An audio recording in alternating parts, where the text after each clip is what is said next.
Hello and welcome to Drawing Conclusions. My name is Lauren Keller and I'm an aspiring artist / graphic novelist who also loves reading. So if you like either art or books, you are definitely in the right place. What I do is I read books and I review them all while designing a cover for the book that I'm reading as if it were going to be a graphic novel. If you're new here, I cover a little synopsis of the book. If you're interested in reading the book, but you don't really know what it's about and you just want some basic information, I give that. And then if you're not going to read the book, or you did read the book and you're just excited to hear someone retell it, I'm going to go over the events of the plot. And then at the very end, I will give my review. While this is all happening, I will be designing the cover of the book that I read as if it were going to be a graphic novel. This is the second episode of this series. I had a lot of fun making the first one. And so I hope that you enjoy the second episode. The book that I read for this week is Love in the Big City by Song-Young Park. It was published in 2021 and was actually longlisted for the Booker Prize International in 2022. I had a lot of high expectations for this one. My friend, who has really good taste, loved this book, and this book is kind of exactly up her alley. She gave it 5 stars on Goodreads. We'll talk about what I rated it at the end. It is called Love in the Big City, but I wouldn't, it's a romance, but if you're really into like the faded, cute, neat, drama-filled, ups and downs, happily ever after kind of romance, that of course I love, this is not that. It was more memoir-esque than it was really romance. So if you're going in ready to just have your heart stopped, I wouldn't say that this is the one. That isn't to say that it doesn't have other incredibly great qualities. It's just not the kind of romance that I was expecting. The story is about a young gay man growing up in South Korea and his journey as he deals with relationships and friends and how to find happiness and love in general. Mini content warning. There wasn't anything sexually graphic, but there were mentions of sexual situations, brief language, mentions of drugs and alcohol. Nothing too crazy in this book, but if any of those things would put you off, you can skip it. Let's get into the plot. And just a warning, this plot is a little bit difficult to cover because it's so character and relationship driven. I'm going to cover events that happen and I'm going to try to describe how those events affects the relationship of our main character, but it might be hard to get across everything that he was thinking or feeling. So just be aware, if I don't cover everything the way I was supposed to, I'm really sorry. I'm going to try my best. But let's get into it. Another quick note, this book is really short. I want to say it was just over 100 pages, and it's divided into 4 short stories. They all have to do with the same main character at different points in his life, but they're almost completely unconnected from one another.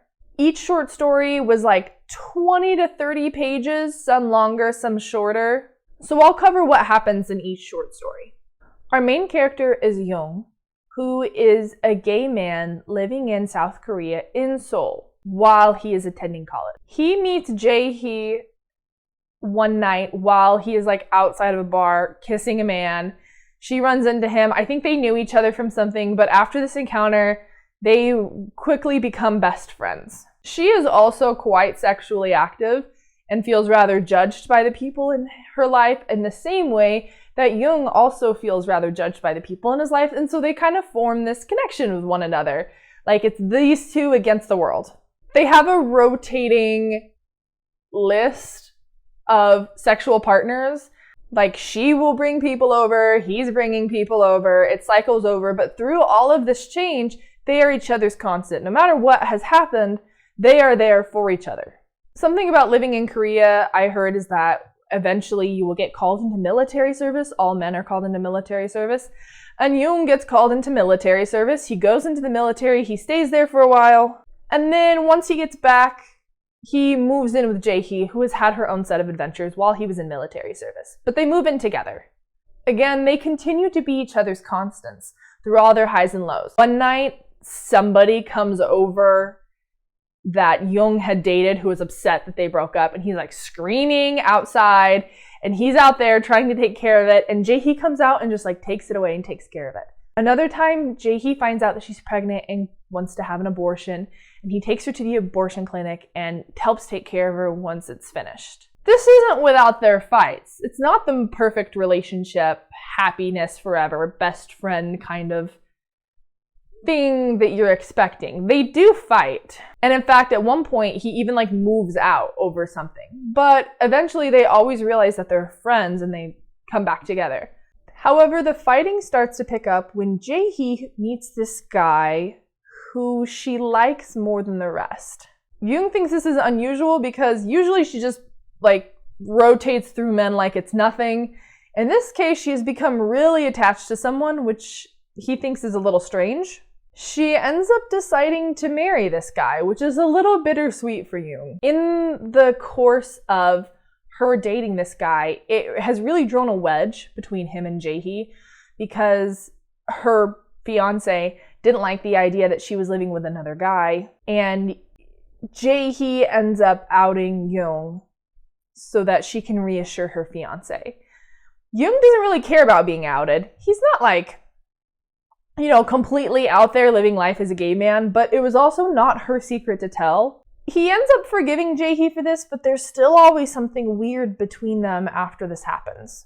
Eventually, she gets married to him. Yoon is there at the wedding, and it's this kind of bittersweet parting where at the end of the wedding, he goes back to his empty apartment, and she is just moving on with her life with this new guy. Second story was, I think, my favorite. The second story begins a little bit after the whole Yoon and Jae-hee situation. Yoon is taking classes at a college when he meets this guy kind of in a strange way. This guy shows up in class, is immediately noticed by Yoon, sits down next to him, asks if he could have a sip of his coffee, and Yoon says sure, and then drinks the whole coffee. And then after class is like, I'm sorry about that, why don't I take you out so that I can apologize? And Yoon says, no, it's fine, don't worry. But the guy insists and they end up going out. And that kind of kickstarts the beginning of this weird relationship they have with one another. This guy is kind of unusual in the way that, the main character says himself, this guy is really full of himself. This guy is also, as far as I could tell, unnamed. So I'm just going to keep calling him the guy or this guy.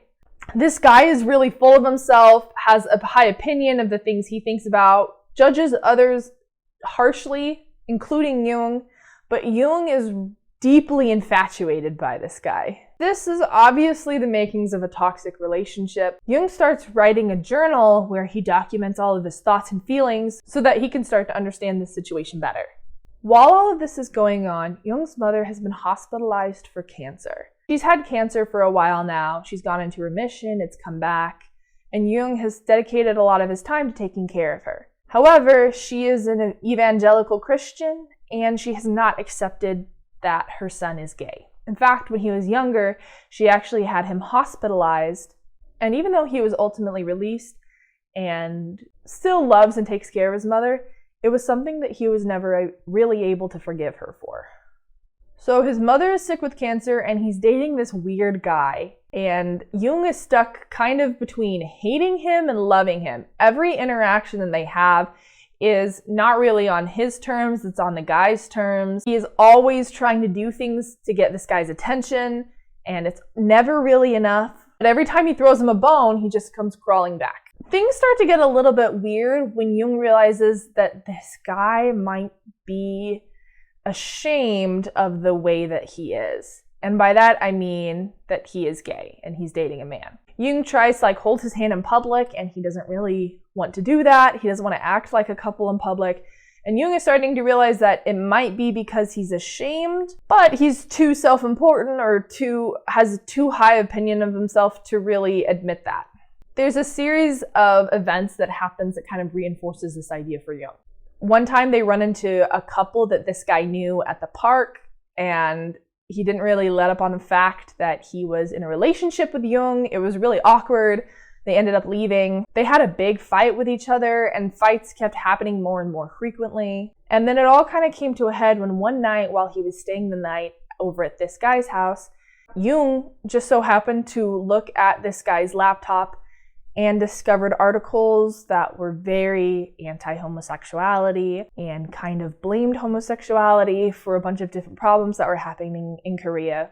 Despite all this, Jung still kind of clung to this toxic relationship. It was addicting for him. He couldn't really get this guy to fully love him, but he desperately wanted him to. Through all this, his mom is still struggling with cancer. Jung suggested to this guy that he come and meet his mother, the one with cancer. This guy reluctantly agreed, but then ended up not showing up. As a last-ditch attempt to kind of salvage the relationship, Jung invites this guy over to his house. Jung makes pasta for him, they start to have a conversation, and then this guy kind of ends the relationship in a really cruel way, stating that they were never really in love, that this was never really a relationship, they were just kind of seeing each other. Jung, of course, was heartbroken. This guy ended up leaving, and they never saw each other again after that. Jung was in fact so devastated he ended up trying to kill himself, which didn't work. At the final bits of this short story, Jung and his mom are walking in the park, and Jung thinks that this might be the end of his mother's life. He wonders if he should confess that this whole time he had been in a relationship with men. It was a fact that he had hidden from his mother for a long time. But he ultimately decided that he didn't want to do that to his mom, and that he was just going to let her die without ever telling her. So yeah, super happy. And that's the end of the second story. Our third story takes place a while after this. This is the story of what is probably Jung's true love. He meets this man, Gyu-ho, at a bar. Jung is drunk. He's trying to stop his drunk friend from getting into a fight and ends up getting elbowed in the face by his friend and gets knocked out on the floor of this bar. Gyu-ho, the bartender, comes over and makes sure that he's okay, and they have this moment with each other. His friends get Jung out of there after that, but Gyu-ho and Jung end up crossing paths again when Gyu-ho seeks him out at a play that he knew he was going to, and they end up going to Starbucks together afterwards. The date progressed. Jung goes to a bar, gets drunk, but Gyu-ho takes him home, tucks him in. Nothing happens, but he just makes sure that Jung is taken care of. They finally meet again for the third time after Jung goes out with Jae-hee. Yes, Jae-hee from story number 1. Gets super drunk, takes a cab all the way over to where Gyu-ho works and finds him in the bar. Gyu-ho eventually takes him home and they spend the night together. Gyu-ho is a bartender and aspiring nurse who also takes care of his brother who got accepted to medical school. But his brother is a real piece of work, and Gyu-ho does not like the things that he has to do to take care of his brother. Like cook for him, clean for him, do everything for him. It's a real hassle. Jung is really drawn into Gyu-ho because he's unlike other people that he has seen. Gyu-ho is really genuine and I wouldn't say innocent necessarily, but seeks to understand others. Plus, they're also close in age. The last great love that Jung had from story 2 was 12 years older than him. So it's a little bit of a refreshing take for Gyu-ho to be so close in age to him. In this story, we learn that while Jung was in his military service, he ended up contracting HIV while he was with another man in the military. And because of this, he was discharged early. And he's had to carry around this secret with him this whole time. When things started getting serious with Gyu-ho, he had to admit that he was HIV positive and that he understood if Gyu-ho didn't want to be with him anymore. However, Gyu-ho chose to stay and they continued their relationship. They seemed to balance each other out really well. And so their relationship progressed, where one had a positive trait, the other one might have a negative, but they were fine picking up each other's slack. I think this was one of the first healthy relationships that Jung had ever been in. Eventually, Gyu-ho decided that he'd had enough of his brother and that he and Jung were going to move in together. Of course, this came with its whole other set of problems that living together usually brings. They had issues with laundry, they had issues with the mattress, they fought, they broke up, they got back together. But ultimately, Jung and Gyu-ho recognized that they were the ones for each other. And even though they fought frequently, they would always make back up. They went on vacation once to Bangkok and had a wonderful time, and once even booked a vacation to Japan, but Jung forgot his passport, so Gyu-ho went alone. It was kind of a funny situation. Both of their dreams is to move to Shanghai. They both have the opportunity through their jobs. Gyu-ho gets the position in Shanghai and is waiting to hear if Jung also got the position in Shanghai. When Jung finds out, that he cannot move to China because the Chinese government is cracking down on people who have STDs, and it would be required to have a blood test to live there. He doesn't share this information with Gyuho, just says that he ended up not getting the job, but that Gyuho should go to Shanghai anyways. And so Gyuho did. He left and moved to Shanghai. It was never really clear. There was never really a conversation about whether or not they were going to break up. Jung just took him to the airport and said goodbye, and that was that. Our fourth story is quite short.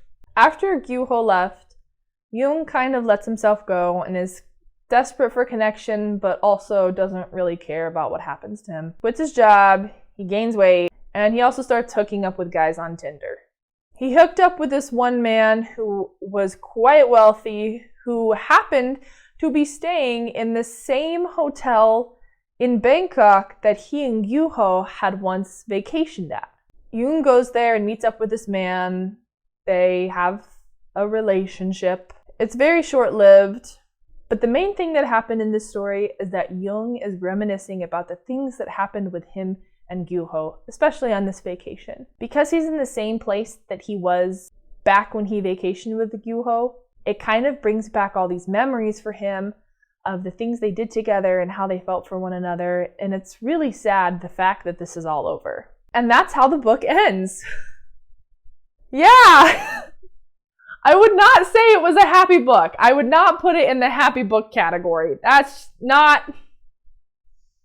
Yeah. So with all that, please know that there was a lot of stuff, like emotionally, that I just couldn't cover. And I hope you could tell as I was explaining events that, yeah, she probably couldn't say everything that happened in the book. If you want to know more, the book is short. You should just go read the book. Let me get into my review. First of all, the writing was a lot of fun. Of course, it was originally written in Korean and then translated by Anton Her. And it makes me really sad that I will never know a million languages so that I can read the book in its original intended language. I'll just never know if anything was ever really lost in translation. I think it covered the events and the feelings really well, though. I kind of liked the whole 4 short stories thing.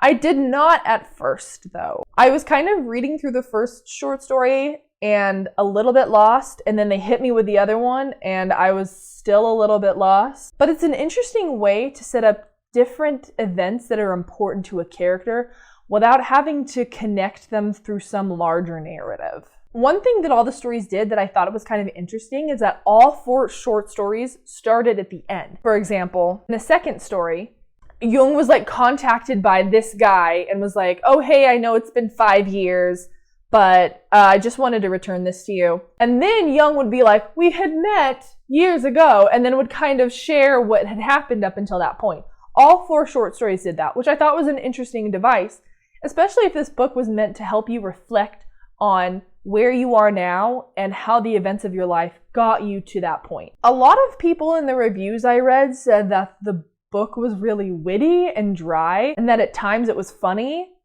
It didn't come off that way to me. In fact, the writing felt very bleak. The situations that were funny came off sad instead. And I don't know if I really liked that, but maybe you're going to be able to see past that. I think it's just a difference of perspective. I happen to just like books that are a little more optimistic. If you like books that are a little more pessimistic, then maybe you'll find the book a little funnier than I did. Now, the premise. I've said it before, this book was not what I expected it to be. I don't know why. There's no good reason for me to be thinking that it was like a rom-com, other than like the cover was a really cute pink and it was called Love in the Big City. I thought it was gonna be like a cute, heartwarming, you know, like maybe, I wouldn't say rom-com, but maybe? And then when I started reading the book and there was like a one, like I knew that there were gonna be 4 short stories, I was like, oh, okay. It's going to be like 4 short stories of different people living in Seoul who are like falling in love. Like the first one will be about this guy, and then the second one will be about someone else. But no, that wasn't true either. It took me a second to realize that like the main character for all of the short stories was the same. It was just different events of his life. In fact, the first story wasn't really about love at all. It was just about his relationship with his best friend whom he eventually grew apart from. I won't lie, the timeline was a little bit difficult to follow. Maybe you're like, it's not about the timeline. It's not about the sequence of events. And you're probably right. I probably should have let it go. It took me a second when I was reading the second short story to figure out who the main character was and where we were and what was going on. Like, I was like, wait, is this a new main character told from first person perspective? Or is this like the same person just later? And then he mentions his friend Jaehee, and I was like, oh, hey, I know her from the first short story. But once I got what it was going on, I ended up really liking it. Like, the idea that he was going to just pull from like the 4 main fundamental relationships that he has had who have created who he was. And I say 4, but I guess the 3rd and 4th short story were kind of like about the same guy. 4 events in his life that shaped who he was. I was like, okay, this is actually really good. And I was kind of able to immerse myself more in his emotions. It was just that initial confusion that got me hung up a little bit. And I feel like if that's going to like get me hung up, maybe there could have just been a little bit more clarity to help me understand before moving on. Now I'll cover this a little bit more in a second, but it's hard to pinpoint. The book itself was, you know what, I'm just gonna get into the purpose and then maybe I can tie it all together. It's kind of hard to explain how I feel about this one. I don't think it was perfect, but I can't really articulate why. I feel really similar about this one. I feel really similar about this one as I do about Luster, written by Raven Leilani. I read that earlier last year, and the emotions that I'm experiencing are almost the same. I didn't love it, but I also can't tell you quite why. When I looked at the reviews for this book, I was kind of hoping that someone would explain to me. Like, overwhelmingly, on Goodreads at least, this book had 4 stars. So I was like, okay, why is everyone giving it 4 stars? What's wrong with it? Can someone tell me why I'm feeling this way? And a lot of the reviews were like, oh my gosh, it was great. So moving, so powerful, 4 out of 5. And I'm like, but why? You didn't, like, nobody is telling me why, but I also can't tell you why either. Same way I felt about Luster. It's like, I finished it and the story was impactful and I still think about it. Didn't love it, and I can't tell you why. When I read the author's note, I think it made things better for me. At some point in the book, I was starting to wonder, is this a memoir? Like, is it autobiographical? And in the author's note, the author was like, no, I mean, maybe a little bit autobiographical, but I pulled from like a lot of my experiences and a lot of my friends' experiences. The author got a lot of positive feedback from people who saw themselves represented in this story. They were also struggling. They were also going through something difficult, and this book helped them feel seen. I personally didn't find this book relatable hardly at all. But that doesn't mean that the story isn't an important one to tell. If the story helped someone out there feel represented or feel seen or help someone through their struggle, then that's an important story to be told. Just because I can't relate to it doesn't mean it's not a good book. And maybe I take it back. I can't relate to a lot of the specific situations in the book, but maybe I can relate to the struggle of getting caught up in things I don't want to be caught up in, or not being able to share who I feel I really am. I think there were a lot of flaws, ultimately, with the story, but I can't tell if that's the point of the story. I don't honestly love the main character. Jung makes a lot of really dumb decisions that I just found it hard to support. Like when he was with this toxic guy in the second short story, I was like, just, like, your mom is dying of cancer. Like, just let it go. Like, just don't. He can't explain it himself. Or when Gyuho left for Shanghai, I'm like, tell him why you can't go. He's understood up until this point. Find another way. At least communicate with him. Say something, but instead he just let him go like it was nothing. And that was hard to read. It was hard to understand where he was coming from when I wouldn't have made any of those decisions or thought about the things he thinks about in any way. My pattern of thinking is just not the same as his at all. But maybe that's the point of the book. Like, maybe the point is that it's not about understanding the character. It's not about liking the character. It's about following his journey regardless of the decisions he makes. Maybe it's just about shedding light on love and sexual identity and the difficulties of relationships. Just because it's not something I personally can understand doesn't mean it's not an important story to be told. I don't know. I just can't give it 5 stars. And neither can anyone else for that matter. Except for my friend who recommended it to me. So, if you're her, sorry. So, I ended up rating it a 4 out of 5. I wish I had more for you, but that's just how I feel. I wasn't happy, and maybe I was looking for some kind of resolution when there really wasn't any. Like, really, the book just kind of ended with him giving up and moving on. Like, I could easily see another short story about what happens after this and another. And that's kind of the nature of life, is that things keep going on, but it just left me feeling so unresolved, so unsatisfied.